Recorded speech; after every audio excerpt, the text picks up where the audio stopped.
Hello sir, this is my video for CSS. So before I start my video, I would like to introduce what website I use. I use CodeChef.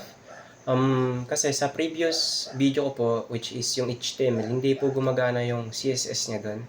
Kaya naghanap po ako ng working na website. So ito po yung nahanap ko. And andito na rin po yung HTML ko. Yan po. Yan po. So this part, itong page body setup. So ang kino-contain po niya is yung mismong background ko po. Dito. Ayan. Mismong background niya is, itong part na po to is for, ayan. Sa linear is yung guhit-guhit po niya na horizontal and vertical. And nag-pares po ako ng black and white para mas yung nilalaman po is ma-highlight. Ayoko lang pong lagyan ng nilagyan ko po talaga ng lines para hindi po siya boring tignan kapag pure black. Kaya yan po, pag tinanggal ko po yan, ayan, magiging ganyan po yung itsura niya, walang ka-design and bumalik sa dati yung web page, parang HTML lang po. Ayan, click natin. So next part is the main page title. So ito yung tinutukoy niya. Ginamit ko lang po dyan is FFFFF to balance yung kulay niya. Para mag-combi din po siya sa background, which is black and white. So ang text alignment niya is center, font size 2.8 para hindi po gaano malaki, hindi gaano kaliit. Still visible, and yun po, naka-margin po siya ng 10 and uppercase po yung 10 transform niya. Letter spacing 2x para hindi po siya masyadong dikit po doon sa baba, and text shadow para if tinignan niya sa perspective po parang walang pinagbago pero may different po sa kanya kapag tinignan. So next po is section subheader. So ang pinakatrabaho lang po nito is this part po, yung mga headers po niya na parang nagpo-pointers, parang ganun po yung pinaka niya. Pointer nung personal information about me, etc. Parang pinapoint niya lang po and mas madali pong makita. And next part po is fading divider lines. Ang tinutukoy niya po dito is this part, fading divider lines. So ginawa po siyang thin as hair para hindi po ganong kumain ng dead space. Ayan. Parang hindi po siya kumain ng dead space, and ginawa ko pong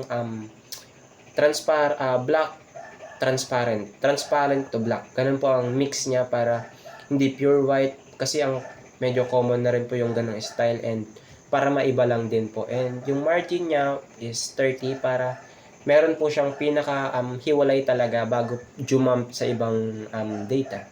So paragraph spacing ko po is 12 margin and font size is 1.1. And next po is ito, personal info bold label. So yung tinutukoy niya po dito is this part po, mga yan.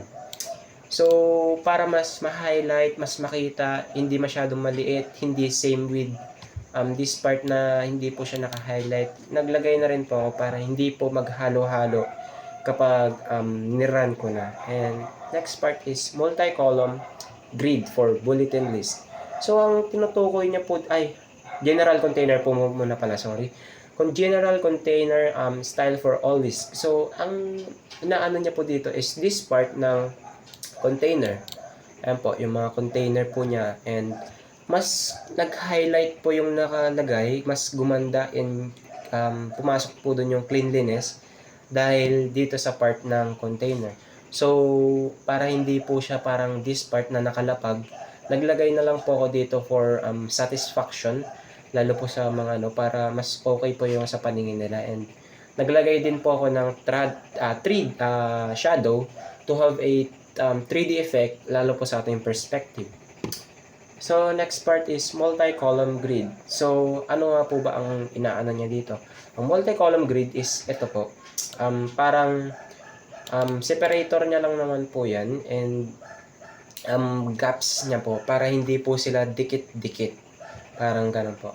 And list item style, font size po is 1.05 and color is #CCCCCC. And vertical layout override for number goals list. So ang inaano niya po dito is this part. So wait, pag tinanggal ko yan, Ayan, magdidikit-dikit po siya and yun pa po yung tendency na mas mahirapan na makita yung numbering. So, mas gusto ko na meron siyang separator para hindi mapaghalo-halo, especially pag binabasa. And next is spacing for individual goals. So, eto, parang space niya na lang po yan. Yung margin bottom niya is 12 px. So, custom wider. So, ang inaano niya naman po dito is favorite things. So, ito po yung tinutukoy niya. Pag tinanggal ko po yan, ayan,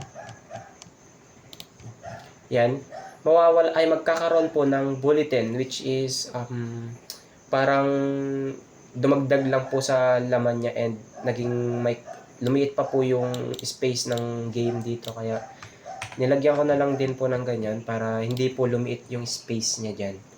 So, the last part is this part po, remove bullet points from favorite section. So, this part po is for favorite section. Dito po pala yan. Dito rin po.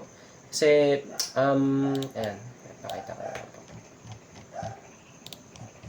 Yan, babalik po yung pinaka-bulletin niya. So, mali po ako nang na-explain. Yung isa po pala is yung parang grid niya, parang separator niya lang po.